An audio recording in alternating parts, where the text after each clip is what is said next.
kirekawa aba Pentagoni abasuubiza obusuubiza kibalekawa kubanga omusajja yazimbe ekkanisa y'amaanyi matiri bona bwe ziba goolo Musumba Kakande akubye Musumba Bujingo goolo 10-0 abantu bwe yasaba ssente luli abantu ne batammuka bulungi comments era ne zibeera na nnyingi nnyo ku social media okwo ne bamuvuma bubi nnyo naga kati kamba yiye kandeeteyo akalala koye bannange nabafunye ate tugenda n'okwebuuza ku gavumenti nafunye contracts 5 era ebisenge bigenda kujja nga bizimbe era nga bw'okyogedde ne ŋŋamba ate mu ezo saawuliddemu Abayisirayiri nagamba mbabuulire tewali we bagenda kusala nti wano wakuteeka socket buli kimu kigenda kujja kigo ne ŋŋamba laba lwennyini ndoozi ekiro lwe nayogera naawe basanga 6-7 nina gwe nali njogera naye about Chameleon ne mubuuza naye kikinga insider nnyo naŋŋamba okimanyi oyo takyabeera na Seguku mu maka gali yagavaamu abeera waabwe kati maama we ne taata we banaamulabirira batya naŋŋamba era oli omukyala si nvumbo but there is oba Luganda word amateeka ge baamuteekako ag'obutalaba na baana bali amateeka bagasa ku miliyoni yes obutalaba baana because talina kyabawa Munnayuganda w'otudde toyugana sooka enkunyumiza omulanzi Jafari Ssenkubuga asangibwa ku lusozi Lusaali mu Kyaggwe azze okukukolera ku mbeera embi ekulemeddeko ebintu byo byete bulungi ng'erigenda eddamba omulanzi Jafari Ssenkubuge Omukama Katonda gwe yattululako amaanyi ag'ekisalaziba nga gwe alina ebirooto eby'omuddiringanwa by'otategeera va mu kwesumagga dduka za wakayiba ku lusozi Lusaali mu Kyaggwe omulanzi Jafari akunnyonnyola akawonvu n'akagga ate ng'okukukebera kwa bwereere kubanga naye ekirabo Omukama teyakimusabaako yadde ennusu naawe alina ebizibu nga biva ku majinni emizimu embeera embi eya buli ngeri mutwalire omugugu gwakutikkule gwe weefunira oluserese tokkalire obubaka buno nga bukukutteko kwatalidda mukono wa ntono oviremu ku siteegi y'e Nakisunga aba bodaboda bakutuuse nga gwava e Kampala ne bw'okwata eryato ku mwala eggaba ne likugobya ekisinsa oba ebule n'obuuza aba bodaboda ojja kuba butoola n'omulanzi Jafari oyinza n'okusooka okumanya ebikukwatako nga tonnagendayo ku bwereere ng'oweereza ekirooto kyo ku nnamba gy'olaba oyinza n'okukuba ku ssimu eno endala awo omulanzi Jafari Ssenkubuge ye n'obanga omukwasizza kibyago kuserengeta mu Kulubagga Geoffrey Mayanja aka Mr. Wagwan Gegange kwe tuli ku Uganda ddala ate ne kwembozi mu UG wabale kusubscribinga yatusubscribinze atanaba genda onyugeko wali eri tubere nga tambula ffenna side awo tuze tuwayemuko ku Mbozi andi wano ne Pachoto tuze tuwayemuko Mama Pentagon tulabe ebitunga bye bitambula side eyo soko nzikirize akubuuzeeko tutandikiraawo Redia Mama Pentagon actually nzijawo Mama Penta andi Penta yanswaza yagala okukola ki kuba luli baŋŋamba Richard sigenda kuswaza nenze banswaza Mama Penta banswalizaamu anyway kubuuzaako gwa tulaba nze Pachoto Harriet Asimwe aka Pacho Pacho kansubire nti oli bulungi bananga bali eyo bakagwa bendaino opoyo nene wajja metene wa Somalia wali nina chali wange bamwita Petero ogamba otya mukwano Pira yes oli bulungi kansubire nti oli bulungi era buli kimu nga kitambula bulungi nnyo mwena batulabanga muri mu diaspora mbeebaza nnyo okubanga mutulaba mwebale kutambula naffe era nga tuli wano eno ku Uganda ddala emikutu tuyina janjawulo era nga of course osobola kutufunira ku mukutu ogwa Uganda ddala oba Emboozi mu UG kakati nno yes njagala okwebaza bwebaza ne mbagamba nti naddala mmwe abali mu Kampala mbebazaamu akensusso ate ne mbanjulira omukyala nina honorable najja 226 2 3 mugumu aga tukwatamu emyaka 5 aga tukwatamu emyaka 5 okuva 226 yes to 2026 2031 I think yes 226 27 28 29 23 myaka 5 yes so ye mcha honorable Hasina Muwanga agenda kubanga jira ku ticket ya NRM era esawa yonna agira ku NRM yes agira ku NRM yes akikoza atya bwatu bwe yakikoze munnange kubanga omanyi bantu bangi manyi fululi omuyaga Geoffrey gwina engeri gye gwawubamu abantu naye eri abantu abamu abatafunye service delivery ajja Kampala Central tajja mu Kampala nga woman MP yoyo mama gwe tulinawo omu bw'ati yes so tumwanjulira abantu b'omu kibuga Kampala tumwanjulira abantu ba Kampala yonna nti bambi omukyala mu welcoming omukyala ono oba omujjukirako alina family ono kickbox yafa bamuyitaani oli kickbox yafa omukyala ono bandi byazenga alabirira eyo family jesi yalaba bulabi story ono gundi gwe bakuba amasasi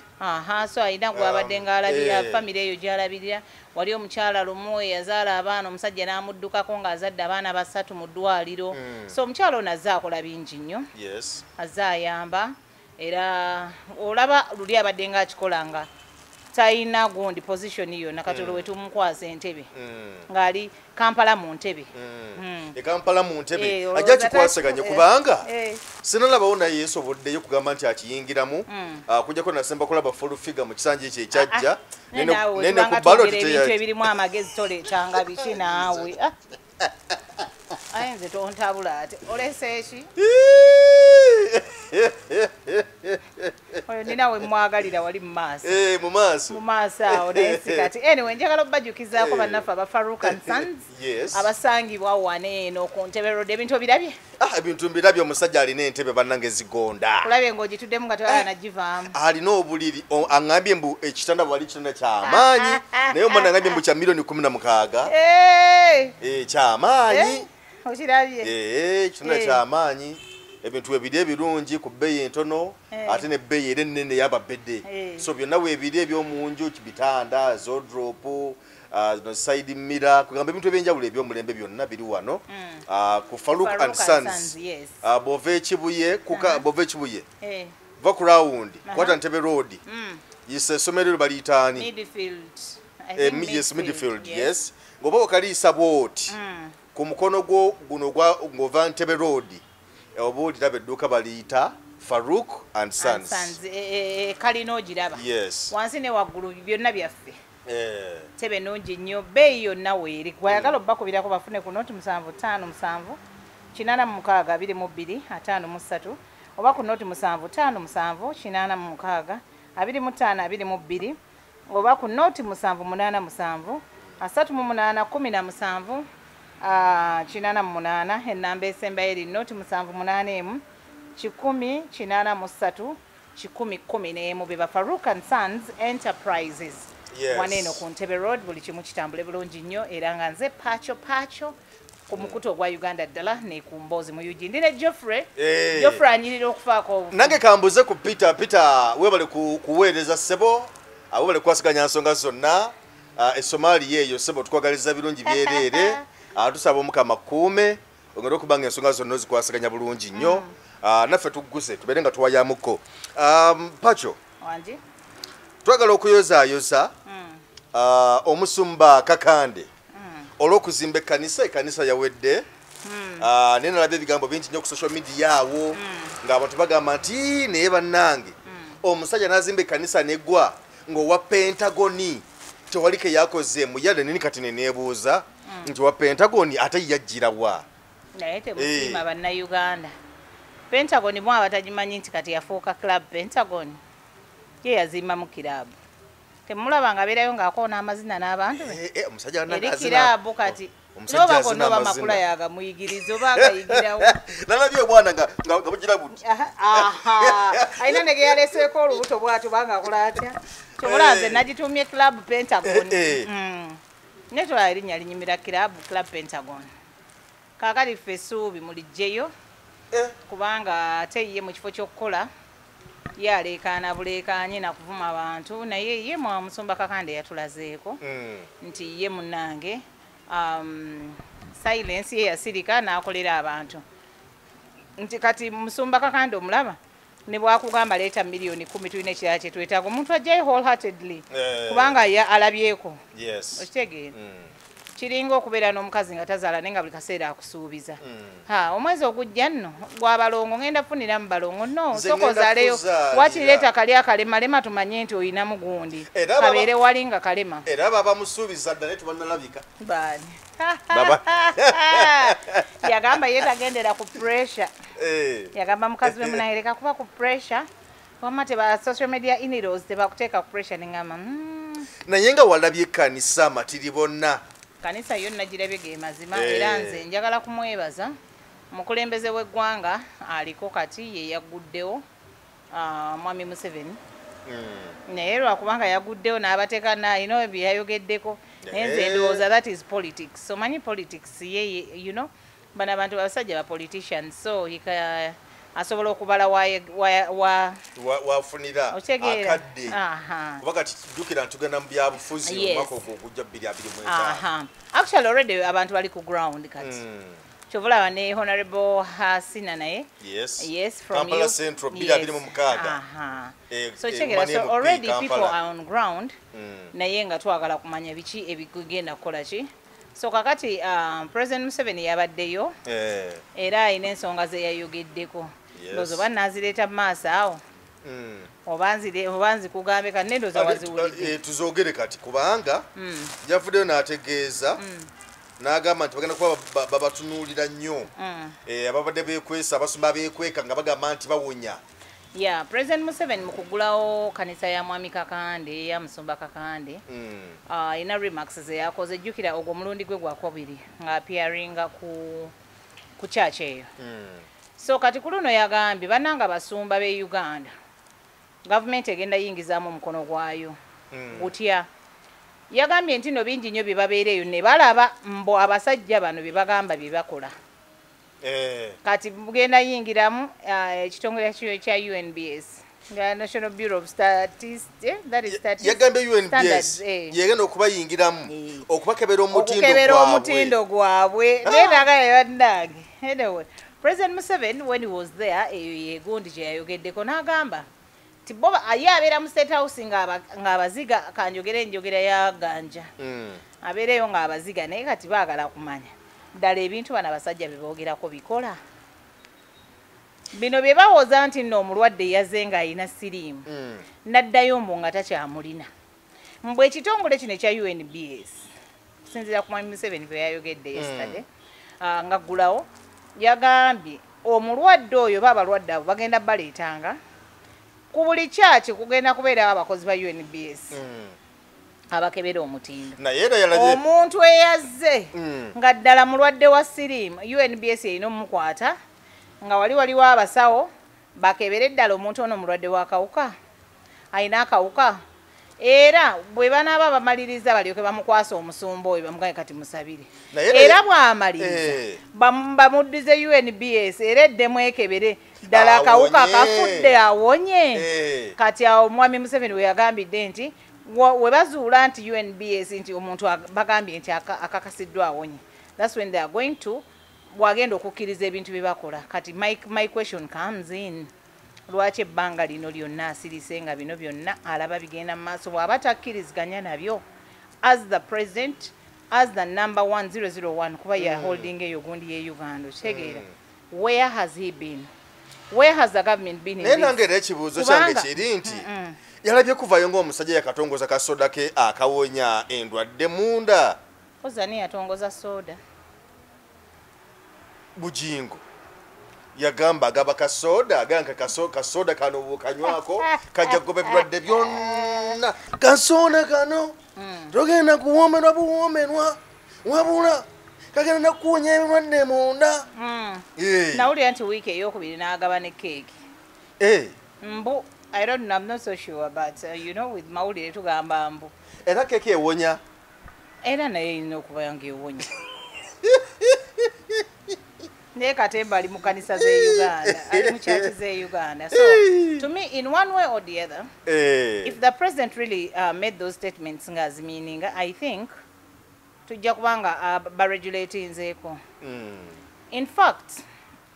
nalaba spokesperson wa UCC last time nga bavuddeyo ku nsonga z'abayimbi bano bwe bayimiriza ennyimba zaabwe okubibwa, that's Lil Pazzo and Gravity. Neŋŋamba, but where have these people been? Neŋŋamba ate kireme koma ku bayimbi bokka n'abantu kireme koma kuba n'ababiri bokka. Tulina abayimbi abakyala abambala obubi ennyo nga bajja ku stage, simanyi intention yaabwe bakwatibweko. Mukyala Fiina ekyo kikoleeko nnyo kuba abawala gye bali ng'alabika bulungi biki nti ne we yali badde yeesuulako ekikutiya wali musajja ayimirira era n'amugamba kyalina omugamba walabe kino ekyana ekiwala ekizinyi kya shiba byebyekoze ku Dansi hall simanyi biki and she's one of the people be bakola omugwira omuyimbi okitegeera so saagala kikome ku bantu abo bokka saagala kikome ku you know so kyalize kijje kituuke ne mu basumba okitegeera nti omusumba avaayo na preaching ebintu ebitali mu magezi omusumba avaayo nayogera ebigambo ebiri vulgar nnyoko kumaaniina bigambo ng'ebyo bikinga obikozesa ku kituutu ffe kye twamanyanga nti kyalinga hole gwe novaayo novuma abantu UCC weyayo lwaki mutuula ajja n'asonda ensimbi muza kuzimba kanisa abantu bwe babuuza n'abavuma okitegeera why don't you also come out so senga we tuba nga tugamba twagala sanity mu ggwanga ezo sectors zonna baziyingiremu balabe nti buli musumba ayogera ebitaliimu ebitalina nsa ebitatugattako because we are looking at the young generation so etuba tutunulira young generation bonna bakwatibweko baleme tunulira bayimbi bano bokka no buli sector nga tulaba nti waliyo abantu aboonoonese kuba twagala tereza ggwanga ekwatibweko so ebyo bye yatandiseewo nti bateeke mu UNBS tukimanyi Uganda babantu baffe baagala nnyo enguzi era abasajja abo basobola okutuula ali ne bagiwa abasajja ba UNBS ne babagamba mugambe nti ddala abadde mulwadde okitegeera era nabadde surprise simanyi nalabye mbu government sends simanyi biki to Singapore bagende basimanyi MP bagende basome engeri gye bakwatamu enguzi you know okulwanyisa enguzi can you imagine era nagambe ne Uganda we have money to waste kale binyiiza nosanga abakyala mu malwaliro nga bali kuzaala beebase wansi naye mbu bagende bayige how to kulwanyisa enguzi what do they mean ng'enguzi first of enguzi etandikira mu State House how they overspend Pacho wanji ekintu kino pastor kye yakoze ekyokuzimba kanisa pastor kakande kirekawa aba Pentagoni abasuubiza obusuubiza kibalekawa kubanga omusajja yazimbe ekanisa y'amaanyi matiri bona bwe ziba goolo sina za jo Man use yakubye Man City jo badange we ziba goolo ndoza musumba kakande akubye musumba bujingo goolo 10-0 ate si 0 yokojjukira 0 gye batuwanga ng'eriko amaaso amanene n'amatunga mawanvu bwegati you know okitegeera so ebiseera ebisinga nze I believe in kusirika n'okolera abantu n'obaweereza than okuvaayo n'oyogera ennyo nze ngamba mu byonna byonna omusumba oyo byayogera ayina kyali kubateekerateekera era enkya don't be surprised ng'abagambye mumanyiri n'ettaka twalisibako naye nannyini waali alizizaayo alitutte terikyali lyaffe I'm telling you so I won't get surprised bajatumanja omanyi luli tedi aba n'abaana be babbako ekitundu so ayinza okuba ati alina kyatuteekerateekera okitegeera mu maaso awo era mujja biraba why do I say this emabegako era yavaayo n'asaba ssente mubaagala ettaka simanyi yekaazi simanyi 10 oba yagamba mmeka bwe baba bateeka nga simanyi enkuŋŋaana zaabwe eza Independence Night biki n'engeri ettaka tusobola difuna mu Kampala ate nga lwaki bagula eddala so nga lwaki mugula eddala nga lino tebana bakulizimbako yadde gundi tonnateekako yadde ka LF kamwaka omusenyu then yali yakavaawo nga amaze obbagamba ekyo ndowooza banga alaba tebammuse bulungi sande ey'okubiri ng'alaba ssente tezizze naye omwana ono naye bannage oye nga tebammuse bulungi nga tebammuse bulungi n'alyoka abagamba kati twafunye kontrakita 5 zonna zaagala kuzimba Pentagoni era ne bakola sitoole bulungi nnyo muno mwe muli Abachina simanyi Abatake simanyi Abachina biki ate yatugamba mulime kwasa Baisirayiri ati yekuba gundi n'abyerabiro manyi kati oyogere ennyo ofuuka zuula ebisenge bijja kujja bizimbe okuva mu Isirayiri baye nga batuuzawo butuusa but anti kati ziri endiga zaafuuka mbuzi kakati nazo zituuka ne babyerabira ate naye kennyini yafuukiramu embuzi kati kontrakita tagaliwa Abachina kakati yagala mulimu Abatake mulimu Abachina mulimu simanyi baki story eyo bagikola abantu bwe yasaba ssente luli abantu ne batammuka bulungi comments era ne zibeera na nnyingi nnyo ku social media okwo ne bamuvuma bubi nnyo naga kati kamba yiye kandeeteyo akalala koye bannange nabafunye ate tugenda n'okwebuuza ku gavumenti nafunye contracts 5 era ebisenge bigenda kujja nga bizimbe era nga bw'okyogedde ne ŋŋamba ate mu ezo saawuliddemu oba Isirayiri nagamba mbabuulire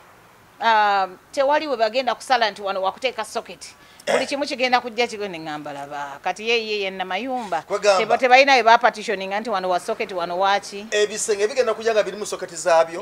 waya nga baziyisaamu dda seeding nga gyeri batuusawo butuusa bati fooling the fools who are there ready to be fooled okitegeera so kati we yalaba ndooza nga tebikoze ekinagakamba era kati ekyo we yabagamba ekyo ndooza kati bonna bambi balindiridde walabye amazina aga squeeze agabaddeyo weekend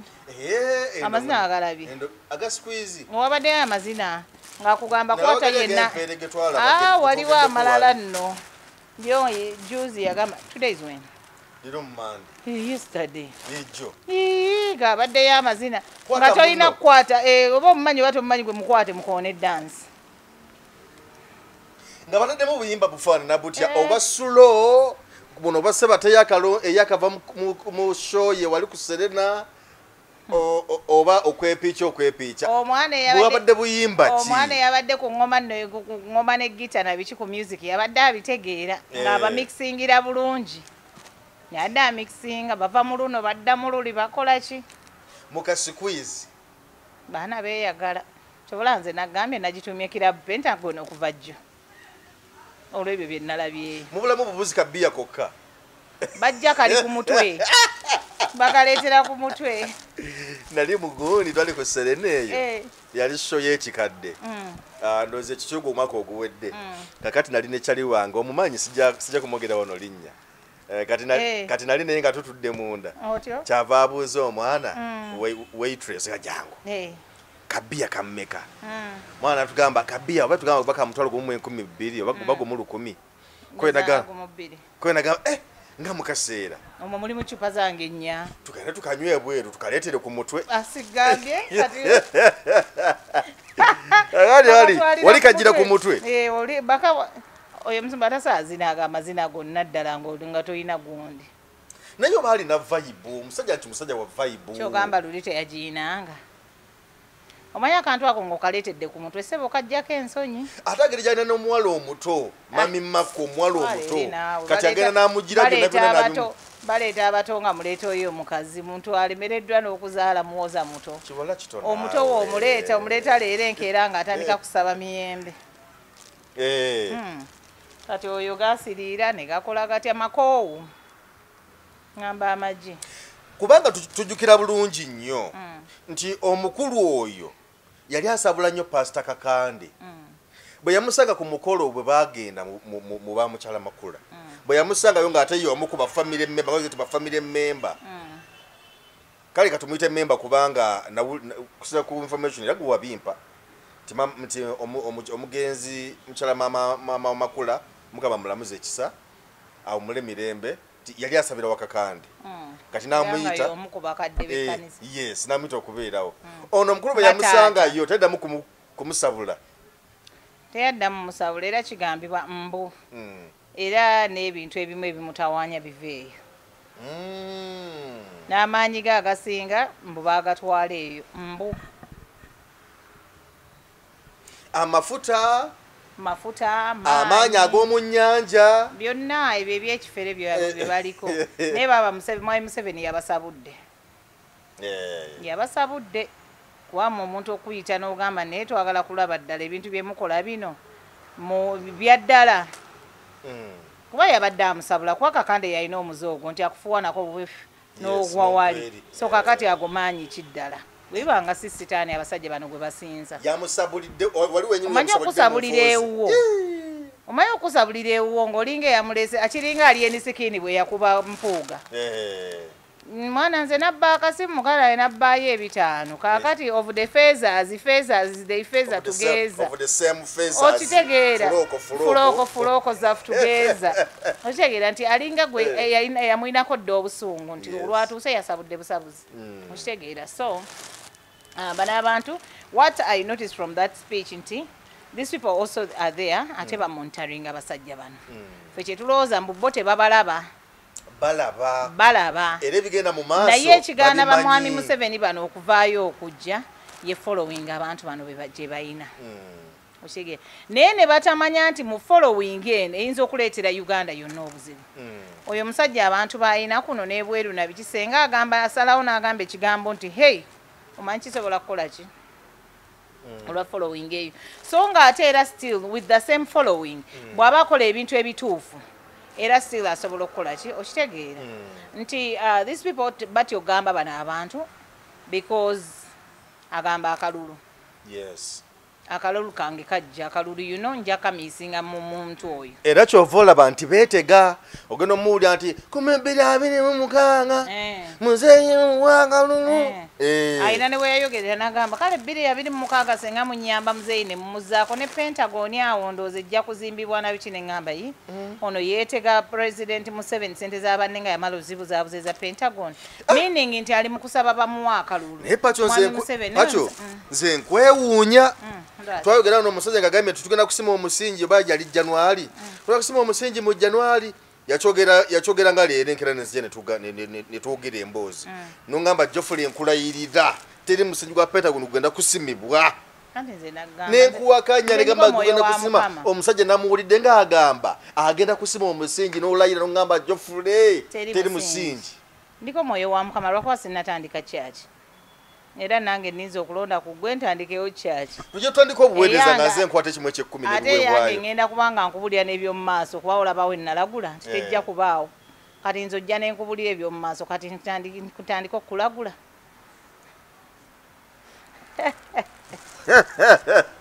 Omulazi Musa Jafari kubuuzizaako Omulazi Musa Jafari so tukubuuzizaako webale kwasiganya mirimu ssebo webale kujjanjaba abantu webale omwana yaŋŋamba mbu Omulazi Musa Jafari alogga nga yakwatidde kukulogera omusajja amulekamu kasala kkubo nga yakwatidde kukulogera omukyala bino bye byemamaaza bino omugambako yeefula wakabi nnyo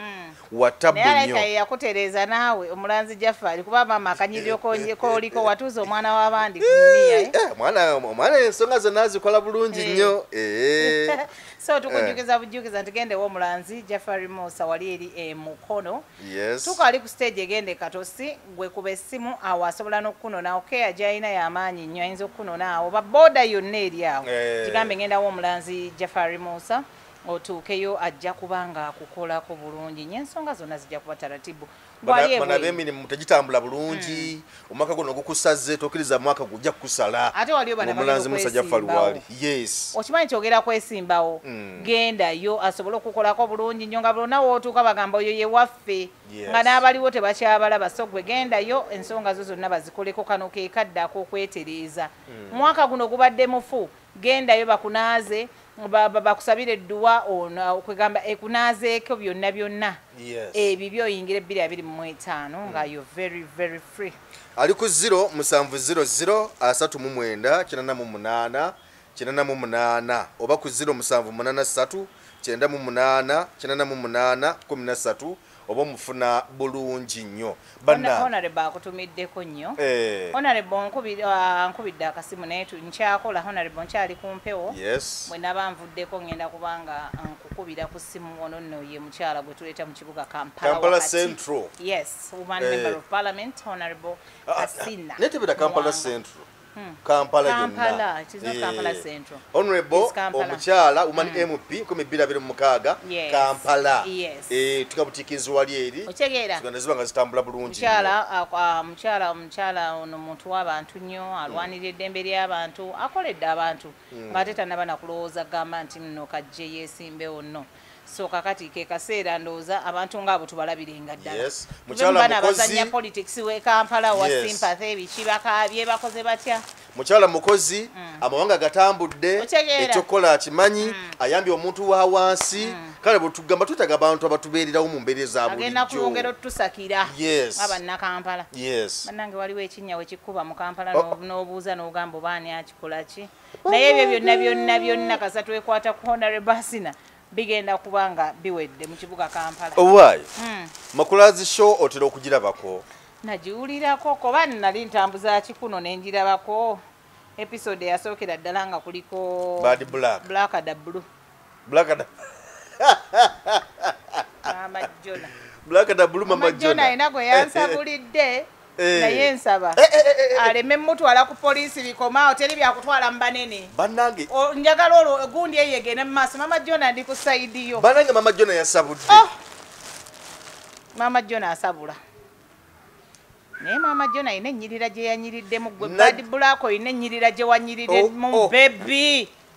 naye baaba osabula naye tusaba lweyo olutalo lweyongereraawo teri byammanyi gundi kankubire gundi kangende ku poliisi y'ekatwe teri byagamba noogu teri byagenda ku poliisi y'ekatwe gundi na reference olaba yajjayo n'ekirwadde bannange ekiruma omuntu naye kyalibanga kituufu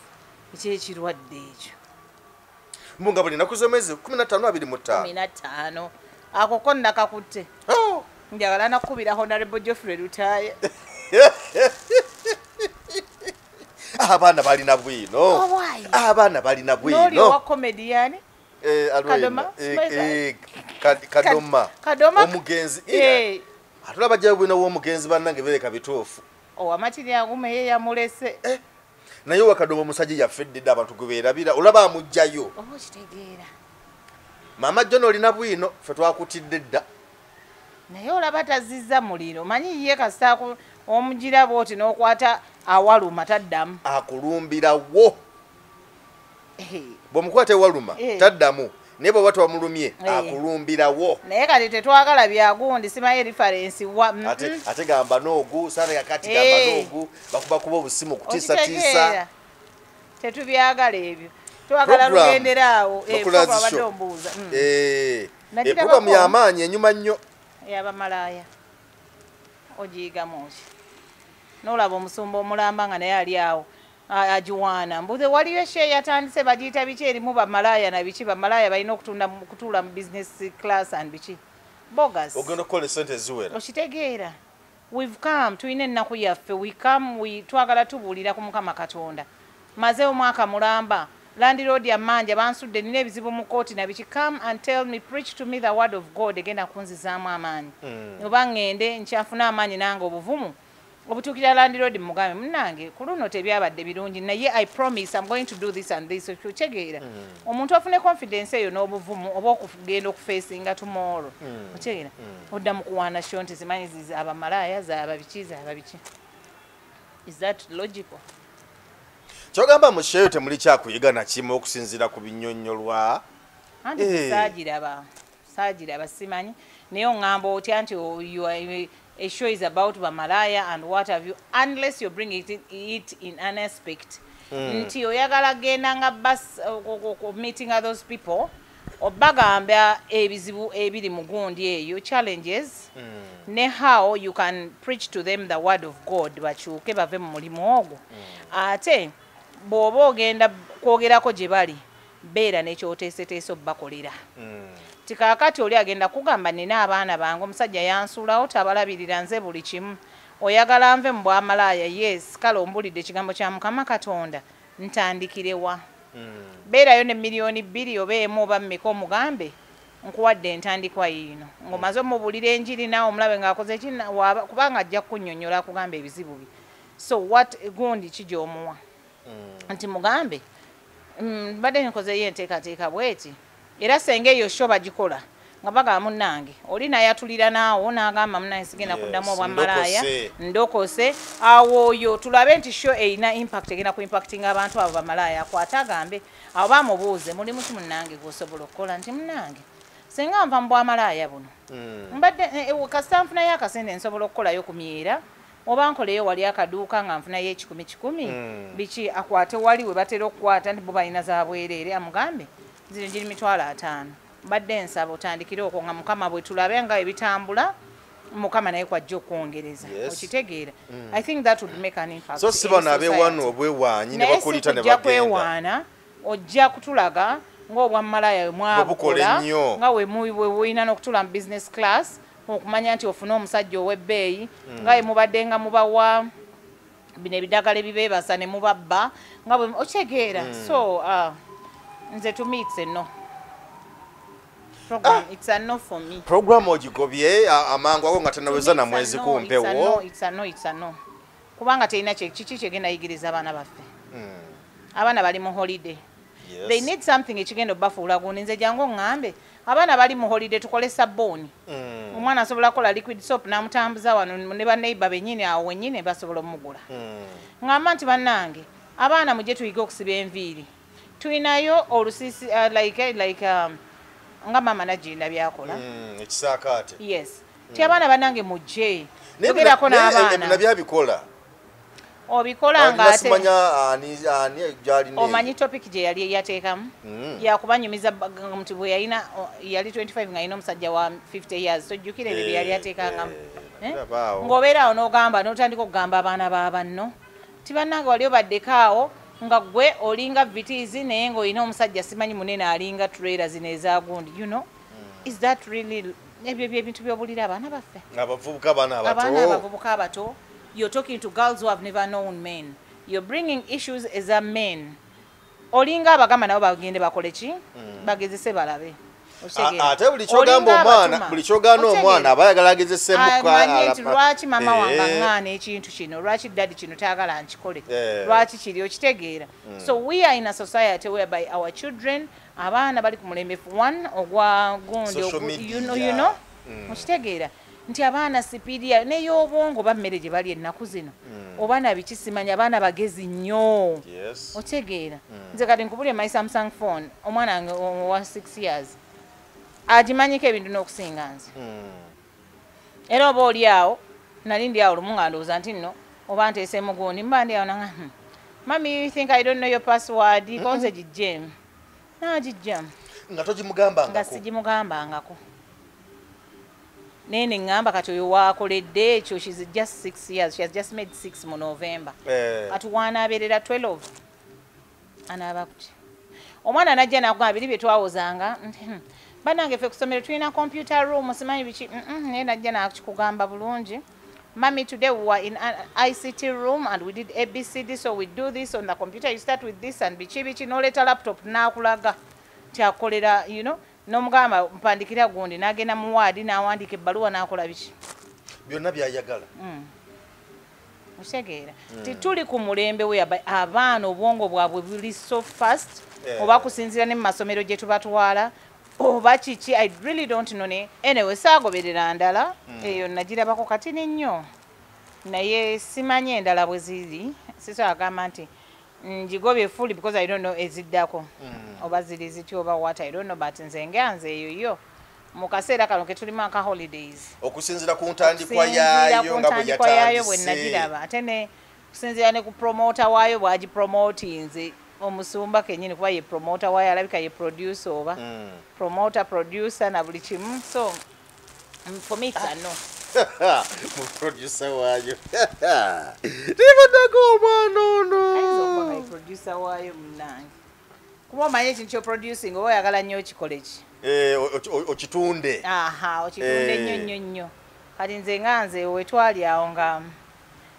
nina erinnya of one show gye naleeta ne ŋŋamba tukituume kino so I always felt like whenever wentula ne bagamba program gundi nga mpulira bulungi nnyo ŋŋamba yes erinnya nze nalitandikawo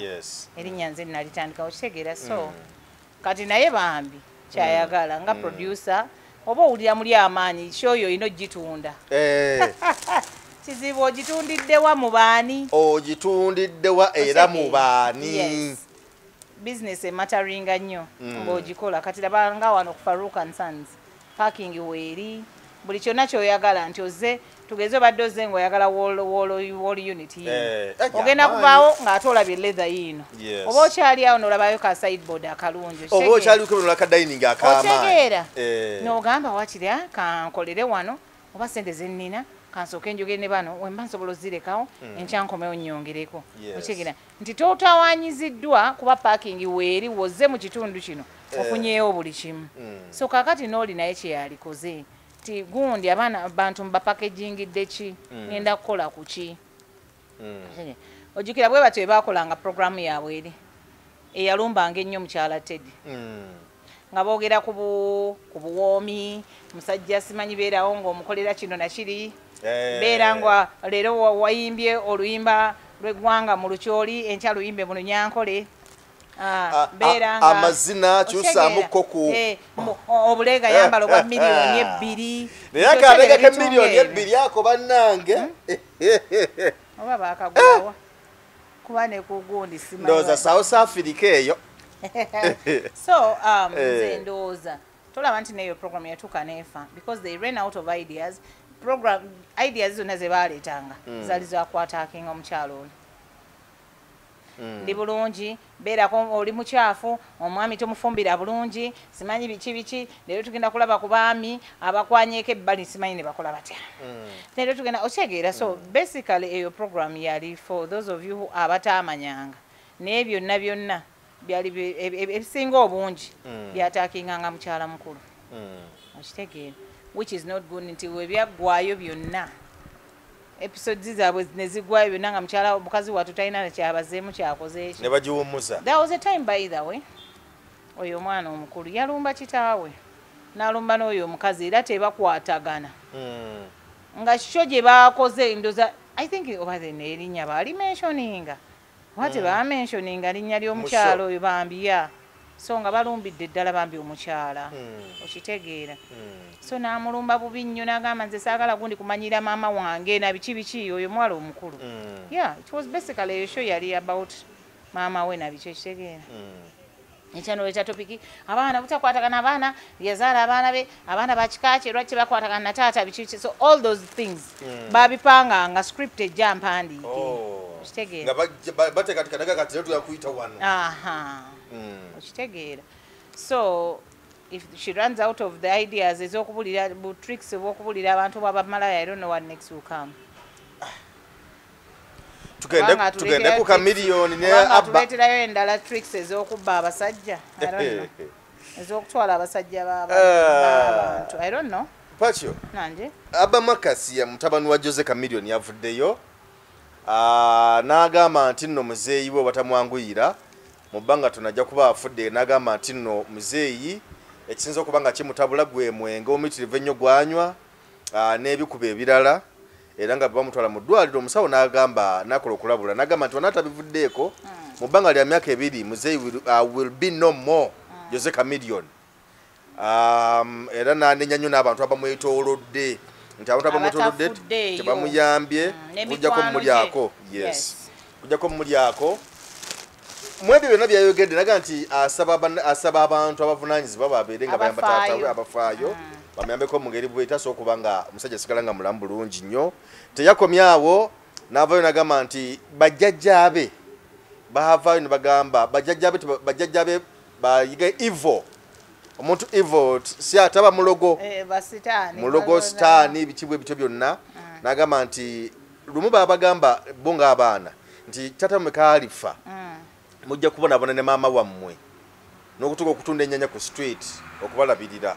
nga kitegeeza nti nooba oli awo singa anaaba afudde Dr. Jose Kamiliyoni singa naaba afuddewo omukama katonda bw'aba atuusiza ekiseera akyogerako si yakireeta ngati bajja kubonaabona tewajja kuba obuyambi bwonna lwaki famire y'abamayanja byonna bituuka ku ekyo because omwana ono simanyi gw'obiraba otya omwana ono byayogedde bigambo nyina yabimusigamu oba omwana bijja naye ku mutima kubanga abakazi mumanyi okusigamu baana ebigambo tosiriwala awo akantu ako nno nayagadde nokateeka ku setasi yange olwaleero oŋŋanye buganye kusiriwala tovumye kyekirungi oba nkubuuza oli musiru oŋŋanye buganye era oba ombuuza bubuusa kale toba musiru kati awo nkuvumye njagala kukuvuma nawe oŋŋambira nti kati era ondabudde toba musiru oba ondabula obutaba abasajja kyemwerabira struggles ife ze tuyitamu n'abaana bano ti omwana alaba nga mama yaliwo mama yafaayo fiizi n'abula n'enzira wali oba alwadde n'enzira wali nga kwegamba you know we break so fast sometimes n'ogamba naye omusajja ali obulungi ono lwaki talabirira baana be omusajja ono kale ne waaba talina yali badde nga mpa ne tulabirira omwana ono biki these children munnange mbabuulire balaba bategeera baba bagoberera ebigenda mu maaso kati olaba omwana oyo yavuddeyo n'agamba ekintu ekyo kyamuluma jjajja okuvaayo okugamba nti no tataama oluba okufa bw'ati oba waanaafiira wonna mudda ku street lwaki nga badda ku street nga tataabwe alina assets lwaki badda ku street nga tataabwe alina ebizimbe eyo waggulu gye basula ngate even recently yali yakakwayaringako ebimu omuganda we yafiira Humphrey balina amayumba ge bali baguze wamu okitegeera n'oyo gundi yes ng'obadde okimanyi nti Jose takyasula nawwe yadda wa bamaama be Jose asula waka tekali njagala kubuulira ennaku z'omwezi zaali mmeka ennaku z'omwezi zaali I think it was I don't remember that date naye recently story ya ojjukira omukyala gwe mwakola naye interview ne mwogera ku Camille Claire I don't know her name but at least I got a notification ku gundi yange ngendaga nti you've talked about ojjukira lumu nakubira kwolwo lwennyini ndoze ekiro lwe nayogera naawe basanga 6-7 nina gwe nali njogera naye about Chameleon ne mubuuza naye ekikinga inside nnyo naŋŋamba okimanyi oyo takyabeera na Seguku mu maka gali yagavaamu abeera waabwe kati maama we ne taata we banaamulabirira batya yali badde he thinks of getting a wife oba reconciling ne mukyala wo w'omu America naŋŋamba era oli omukyala si nvumbo but there is oba Luganda word amateeka ge baamuteekako ag'obutalaba na baana bali amateeka bagasa ku Chameleon yes obutalaba baana because talina kyabawa according to oli omukyala bagenda okuva wano era nga zaali struggles naye nga bw'omanyi nti omukyala atuula n'aguma teffe abakyala b'engulu tuguma Daniela yaguma Daniela w'engulu ate Daniela yaguma nnyo okusinziira ku byonna bw'owuliriza byazaakola byayitamu first of all family y'amayanja tugimanyi bulungi nnyo mugimanyi be bakubi bamanyiira bakola ki ate nze oyo mwana we yaviriddeyo okwogera ng'ekintu ekyo nakyogerako n'oli munnange gwe nkugambye nti insider amanyi nnyo ebintu bya famire eyo bwe nayogera naye era namugambako nze nno nali nnenya nno jjajja mukyala neŋŋamba naye olowooza jjajja mukyala si yawabiza batabani be ennyo nti ndowooza we bakolako ekintu oba bawalabe ne bajja omuloopeera oba omugambako ekintu like they don't sit their boys down okitegeera abeera ku sayidi yaki y'abaana be naye jjukira naawe Nazaala ali eyo naffe tubeera baana b'abantu batuleese tebatuleese kulwanyisa we've come to becoming a one family bwe mba nfunye obuzibu ne Chameleon bba wange lwaki totutuuza wansi kubuulira ensonga ezange tiwaba akomawo nga bukedde bw'aba akomawo nga bukya nammwe mwogereko naye mumugambe nti bannange omukyalo ono wamugjayo mu bantu abangi naye yali alina abasobola omumwagala naye nawe kolako ABCD tetuganye obeera mu bivulu okola ebivulu na biki naye find time for what your family oba for your wife okitegeera tulina naffe akadde ketwaleyagadde obeerako n'abaami baffe okitegeera naye oli omwami ye n'akulembeza sente Daniel ewaabwe si be baali abaavu okitegeera nti at least tuba tulina kye tulinako ekitonotono naye nina ekyanzija ewaffe ekyandeetewa Chameleon okitegeera ekyo kimu abazadde bano I think bo batunuulira abaana baabwe in a way that ababe bokoba be baana bano abaabalala si baana kyova olaba bano abatabani baabwe bamakinga bano abakyala be bawasa ndoza n'oli wamulaba ono omunyarwanda punching bag leero bamukuba n'azimba yena balinga abatalina like you know waliwo oli nga ye yajja bambi nga ayagala kufumba ne bamukuba leero n'azimba enkya maama n'avaayo n'awolereza mutabani naye sooka obayita omuganda naye ne taata naye ayogera agala naye nze maama amwe nkuze naye paka wano simukubangako naluyi simukubanga naye wooba olaba nti kiri bwekiti ne bwekiti wakiri kwatangayo ebintu byojje wano ewaka eyo famire emanyiira nnyo gwenkya n'okuba gwegamba n'abakazi bano bambi bafumbi nnyo oba bafumbi nnyo oba tebalina waakubeera oba just babeera balina omukwano nze tobinkuba ebyo bambi enkya yakuba sandwa tata nenzi nendowooza nti tajja nakudda nemmanya nange biwedde yadda n'afumba ali mubufumba ateredde okitegeera ate ne gone naye yamuzeemu Chaga naye yamuzeemu n'amutula bubi nnyo kati tolaba so kakati famire ng'eyo okitegeera nti I think these people they are the ones who have made their boys very stubborn naye mu kino kijja baviiramu one time ekintu ekitali gundi nnyo ti omwana ono yavudde I listened to akantu ke yesterday nabadde nina omuntu gwenjogera naye nensooka muleka nenzira ku kantu k'omwana kankutteko nnyo nakawuliriza like 3 times era aba bloggers abatategeera bulungi luzungu nakino ono omwana ye mumuleke ensonga ze ezammakasi muzireke temugenda zisobola abba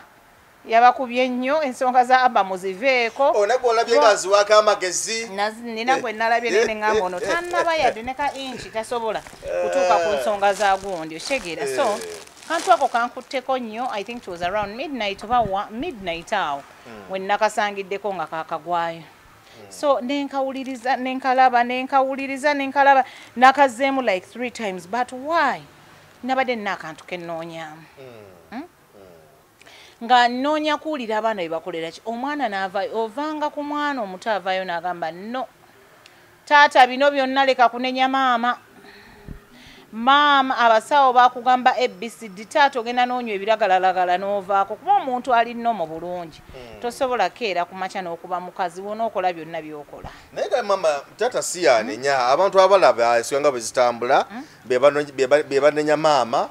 okuba nti yaviira taata nga bo balowooza nti nno kyekimuviddeko kubeera mu mbeera bwetyo anti kati ogambye abalaba be banenya ki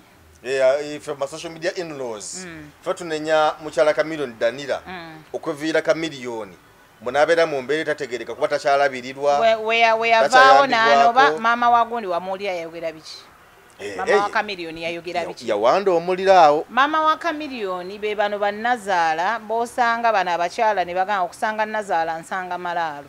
I think she's one of them okusinzira ku bigambo bye yayogerera ono mwana muwala that time newe bakuba teta simanyi tata simanyi biki okitegeera era ye yavayo era ye in fact ye mucha maama gwentera okulaba alumbirawo bannamawulire ndoza alina n'ennamba z'abannamawulire abayitirawo press conference ewuwe mujenjogere ku kano kitegeera nti ye muzadde kwegamba yetaagala abaana bekola ki which is wrong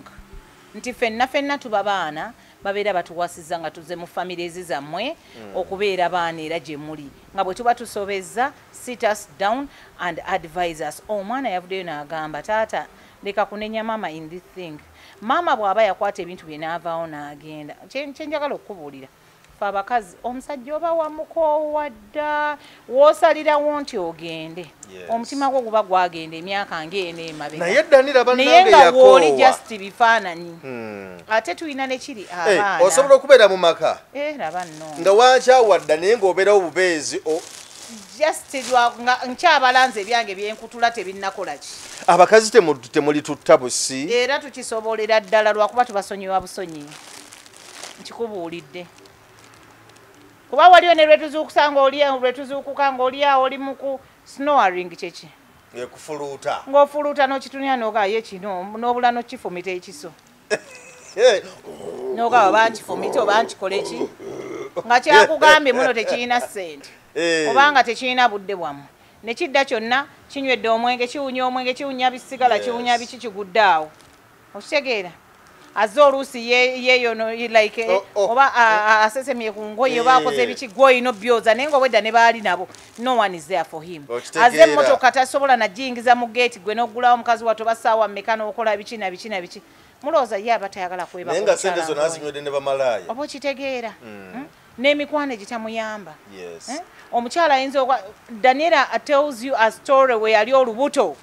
naye Kamiri ng'akomawo ng'amukuba ng'akola biki ebintu ng'ebyo nga tajjukira nako nti oba omukazi ono ali gundi kati ebyo byonna otuulawo n'ogamba naye munnange bwe nnaava wano sirigamba nti ndi nnyo okusaidiya Daniela but as a woman of course ndi kuleeta bino ebintu byonna nti saidi ya Kamiri saidi y'omwana saidi yaki nti bwe yaleeta eyo story buli omu n'agikola ki naye omwana waaviirayo okugamba taata kiri bwe kiti Kamiri ono ojjukirako bwe bamutwala omulongoosa ne bamulongoosa eyo aba gavumenti yamuwa ssente mmeka okitegeera ne bamutwala ne bamulongoosa so kati omwana yavuddeyo n'agamba bino ebintu actually nze ne story gye mbadde njagala kugamba kiri nti mu kunyumya kwange n'oli gwe twanyumya naye yaŋŋamba nti people who are giving Chameleon drugs wano e Uganda Chameleon takyali customer waabwe olw'ensonga nti ebikubwa bya Uganda kati bye baawanga Chameleon tebikyamukuba mbu alina very expensive oba bagiyita siga oba biki ebyawano tebikyawulira ku mutwe omutwe tegukyabiwulira ate nga bya bbeeyi nnyo kati asubula biri international kati oba yaŋŋamba Basomaali oba Baritri oba baani abamuwa ebintu ebyo ekyo kimu naŋŋamba drugs ezisinza okukola ki ekyokubiri Chameleon alina kiri ekintu kya famire ye nti yakola ebintu byonna jjukira tulina ebintu bye tukola mu buvubuka mu biki nga buli kimu kituwaga naye njagala babuuliramu abasajja mutwewaanirako nga tukyali mu mayumba gammwe naye kasitansi kamu n'olaba nti ŋŋenze awo otandika kati awo Chameleon we yazuukukira ndowooza n'atandika okugamba how I wish I had talked to my wife before how I wish we had solved this problem before kati yeegomba n'okulaba abaana be naye nga tasobola agenda kubeera Bujingo party 2 ng'akaaba ayagala kulaba ku baana kati ebyo byokka bimumenya omutima ng'omuzadde omanyi ogwe kyekitegeeza okubanga waliyagadde olina obusobozi bwonna obulabirira abaana bona biki naye nga tosobola batuukako ng'omanyi kyekiwulikika kati abaana bano bonna okuba nti kuba kati bategeera bano abaana mama bw'avaayo n'akola story ng'eyo banagiteeka ku mutimbagano oba ewaka taata yakubanga because bino ebintu oluusi bibeerawo ne tulwana ng'abaana batulaba okitegeera naye nga n'omwana alaba nti wasanze maama we nga yeebase gwe yatandise olutalo n'okuba maama olowooza ye nkya naakwagala tasobola kwagala ne bweba ensobi maama ye yagikoze oba mwayombedde ku ssimu nga bo tebabitegeera naye lwabagwoze n'otandikiriza olutalo lw'ewako lwakuba nti abakazi ebiseera ebimu bwe tufuna obutakkaanya ate abaana baffe mubagamba bingi munnange tetubagamba n'ebitali bituufu munnange kankubuulire tetubibagamba abakazi naye abaana bano babeera balaba bategeera naffe abasajja twabawummula dda ne mu nnyumba zammwe tubeeramu just lwagamba nti nosaagala kugenda nzaale wano ne wali kangume nzaalirewo abaana abana babeere ba Geoffrey Mayanja nammwe mwatuwummula dda twabakoowa dda mwemba mwatukootewabawummula okitegeera so and this thing all round ne baŋŋambayo n'ekirala ti Chameleon bino byonna ate banaye bloggers kino njagala kigende gye muli ne bannaffe bannamawulire abamu learn how to use some words nga mutuwandikira stories zino manyi buli omu kati buli yafuna smartphone alooza wa mawulire buli omu yita wa mawulire tosobola kuŋŋamba mu Chameleon zina critical condition ng'ensamba gye yasambamu omulyango afulumaatu yeebaka ekkatanda ng'ayambadde tracksuit ya red okuva mu mmotoka otegeera bannange yasamba yagiwa omugere n'engeri gye yeekyusanga otegeera neŋŋamba omuntu ali mu critical condition is storage. You people, if you don't know English, please do us a favor. If you don't know when certain words are to be used, just do us a favor. Mutuleke. Kuba you can't tell me in the video. I saw it like over 4 times. In fact, I was at Gundi when I was mwali mu critical condition neninda. Motoka we yayimirira. Yagisamba omugere. Ali kati ate namwe nalaba ekyo. N'ekikolaganye ne bana bagamba nti zawudde yingira mu ggwanga nti amubanja.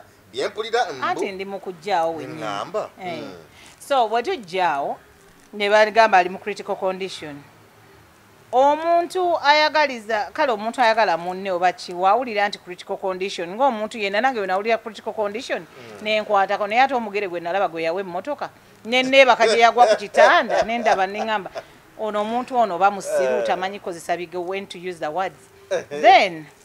n'aleetamu n'ekyo ne baŋŋamba the last thing they told me was about shows ezasasulwa Chameleon. Ne baŋŋamba shows nnyingi n'ebweru eyo alina shows obanga 3 z'alina okukola naye nga ndowooza mu ggwanga erimu alina we yagenda abaana ba NUP ne bamuyisa bubi kati ndowooza ng'atya okuddayo naye ng'ate baamusasula dda ssente zikola ki eziyimba ssente eziyimba ne muno mwennyini mulimu abantu abategeka Chameleon okitegeera bamutegese na biki Chameleon yali adda ssente zaabwe era mu bino byonna oli insider n'aŋŋamba baatuuka Chameleon yali ya ssente na biki kati this thing ne bagamba mbu kirabika they are faking it naye mu kuba nti they are faking it kale Chameleon ayina ebimutawaanya kyo kituufu ayina ebimutawaanya era ennaku ezabadde ng'omulalu eyewaka era in that time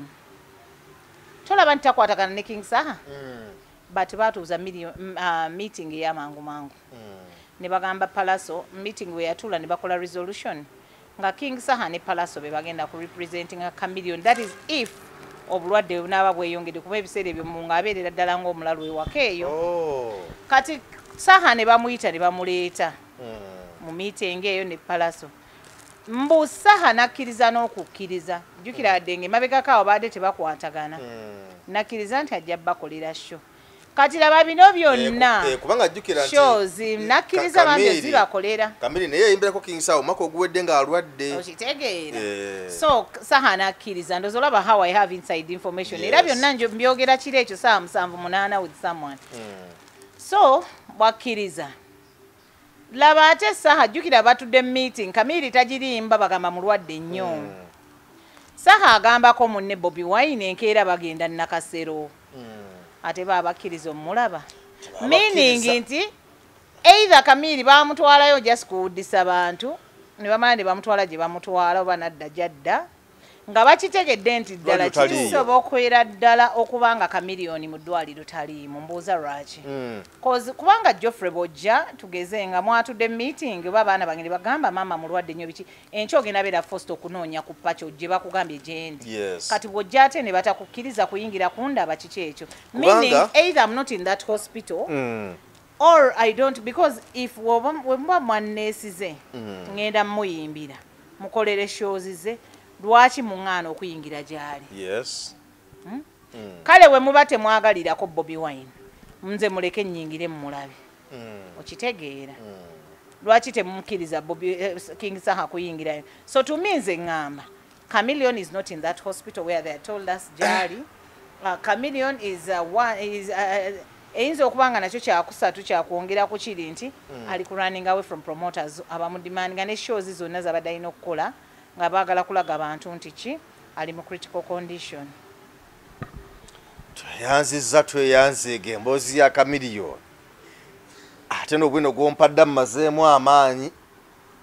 naye katubaleke bannange mwebale kutulaba naye paki olina bwino abantu abalina bwino bajjawa anti ndi munnamawulire ate sijjasi munnamawulire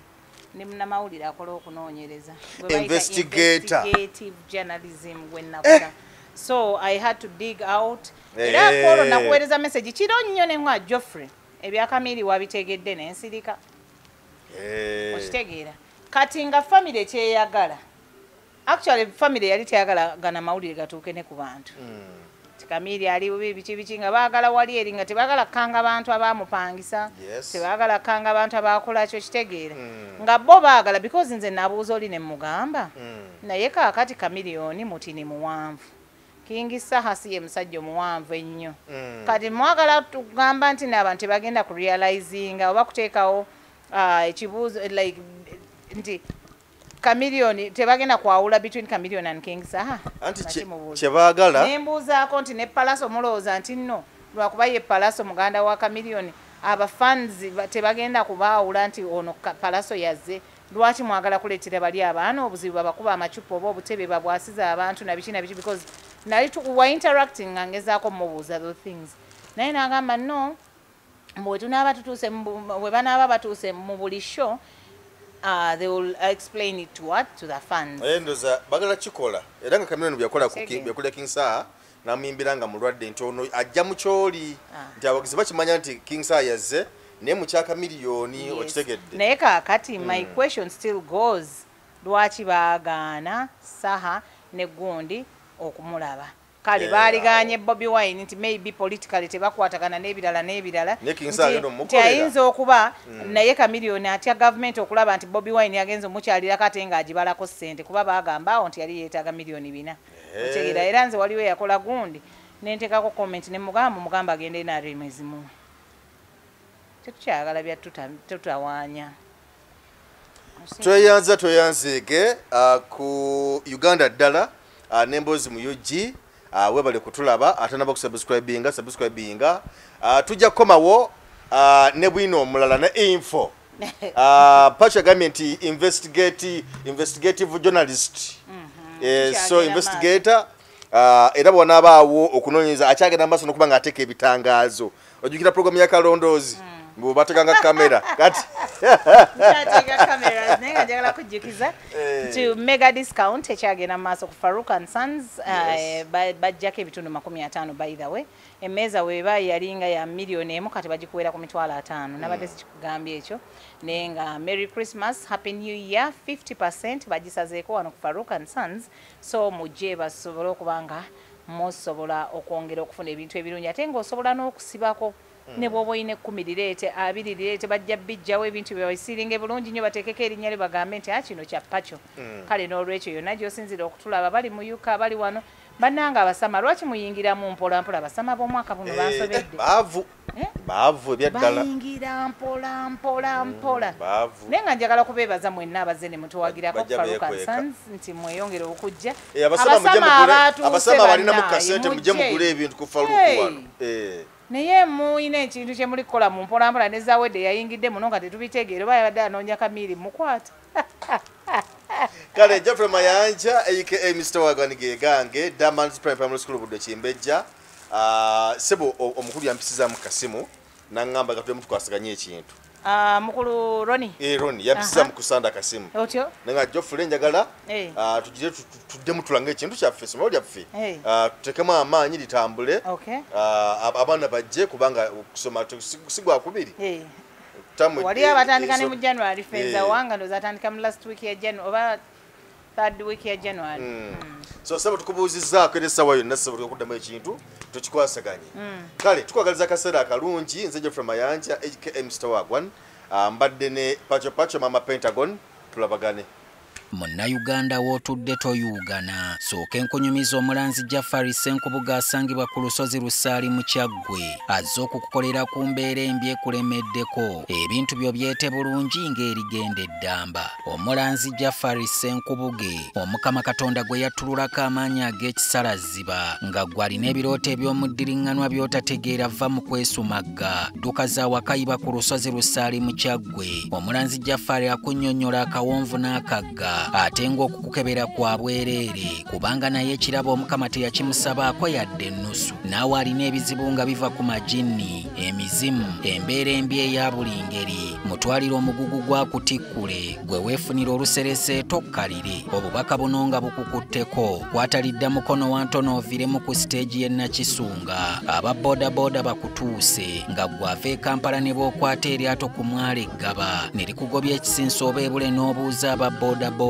ojja kuba butoola n'omulanzi Jafari oyinza n'okusooka okumanya ebikukwatako nga tonnagendayo ku bwereere ng'oweereza ekirooto kyo ku nnamba gy'olaba oyinza n'okukuba ku ssimu eno endala awo omulanzi Jafari Ssenkubuge ye n'oba ng'omukwasizza kibyago kuserengeta mu Kulubagga.